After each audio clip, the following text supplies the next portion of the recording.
Sura 2 Tuzur. Innal ladhina andena ben amanu gomdimbe wal ladhina ben e ben hadu al yahudabe wan nasara e be an nasarabe waswabiina e be do rewaybe kode marewaybe ndiyam marewaybe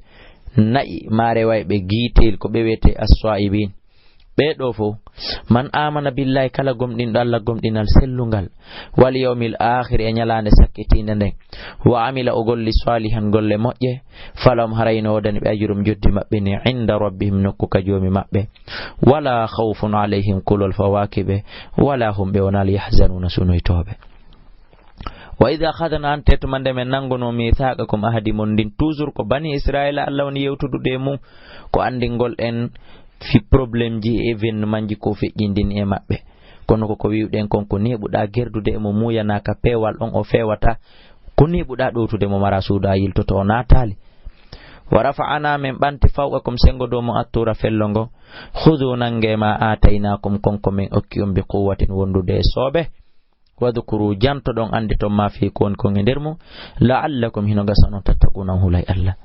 Thumma tawallaytum rifti huccutudon min ba'di dhalika ba'udun falawla fadlullah nanego sonano bural Allah alaykum ko wanno kon e dow mo wa rahmatu e yurmede makko den lakuntum on latotono min al khasirin jiyabe perdube. Wala gada alimtum gomdi don andi alladhina ba'ita daw jaggutube minkum e modon fi sabti kasewe go hidon andi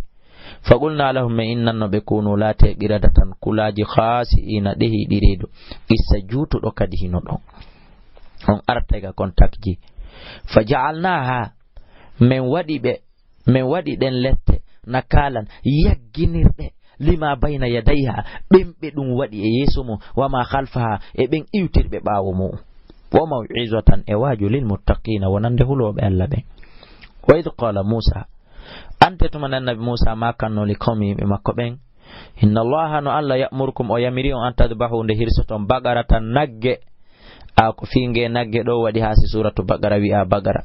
issa jutudo labado hino e der de do ayaje hino e der gisange nagge on nodday ka contact ji e ka email ka Facebook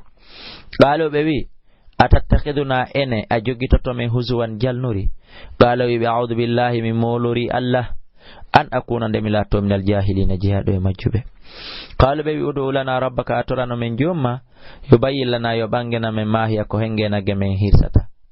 tabe fokiti sattinande hore mabbe qala annabi Musa maki innahu no Allah yaquli modalude jente inna no nagge ngen wo bagaratun ko nagge la faridun wananyale wala biku la faridun wananyale wala bikrun wana mangare awanun ko nge feccunge bayna dalika ko nabi mana ko dikkinge jattaki faf'alu son jabinon huwe ma to umaruna ko yamira don kon harawna tale landagol ceke-cekenno be jabali qalu be wi udu lana rabbaka to dano men joma yubayyin lana yo bangena men ma lawnuha kon doni none magge on qala wi be inna Allah yaqulu himo dala jente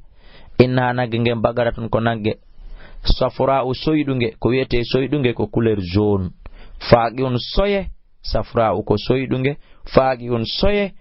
enda son fami firongo no wayi wasen wi safra u ko jaune we faaqi on zonet on fami lanka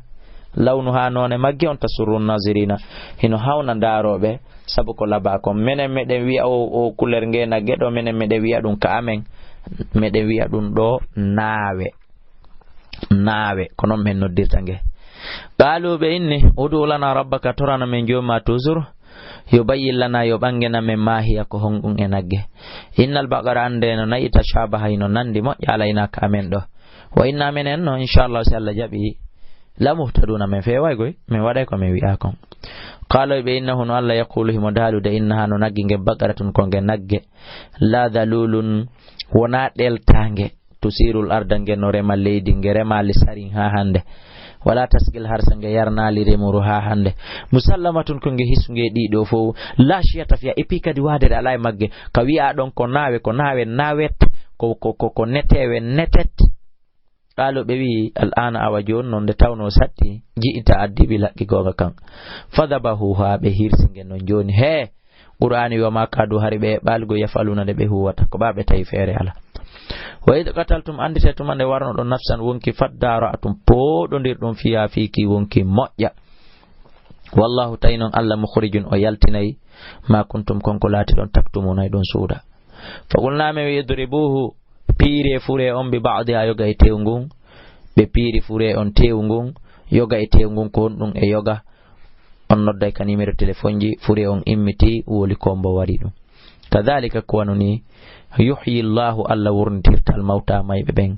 wa yurikum o holla on ayati ayaji makko ɗen mandeji makko ɗin la'allakum hino gasa noon taqiluna o haqqile thumma gasate refti ɓurti yorude qulubukum ɓerɗe mon ɗen e bani israila min ba'di dhalika ɓaw ɗum e les juifs c'est les juifs ko ɓe fahiya tawi kañum kaaƴe ɗe ɓerɗe maɓɓe ɗen kal hijarate no wayi wano kaaƴe aw ashaddu qaswa maray ɗe ɓuri sattude kaaƴe yorugol ko fi on ɗum e wayna min al hijarate sabuna hino e kaaƴe go lama yatafajjaru ɗeno pullito min e majjalan haru canɗi ɗen andi ka hayre seki ndiya hino yalta wa inna min ha hino e kaaƴe go lama yashaqqu ɓe tawata hino seki fa yakhruju no yalta minu immorde majjal ma o ndiyam wa inna min ha no e kaaƴe go lama yahbitu ɗeno taƴa dow fukko yana min khashiyatillahi morde kulol Allah wama llahu Allah wonali ɓe ghafilin ko welsindiɗo amma ta'maluna ko on ɗon gollude kon afatatma'un e on tañƴini an yu'minu lakum nde ɓe holoto on gasata wagad kana gomɗi laatike fariqun fedde go min himɓe maɓɓe yasma'una ɓe jentoto no nana kalamallahi daaliyeji Allah ɗin ɗum yonali ɓe ko bayanaji mo yonata ɓe tumma yuharrifuna refti ɓe waylita ɗum ɓe sansa few min ba'di ma aqalu ɓawle ɓe haqqili ha ɓe taskike ɓe faami ɓe tew pas ɓe sansa wawmta kamɓe ya'lamuna ɓe andi ko ɓe sikku ɗon on waway wa idha laqu alladhina sibi fotte ɓen amanu gomɗinɓe qalu ɓe amanna min gomɗini wa idha khalasi weddudi ba'dum yoga e maɓɓe ila ba'din fade yoga qalu ɓe inna ene atu haddisunahum on yewteɓe bima fataha Allahu alaykum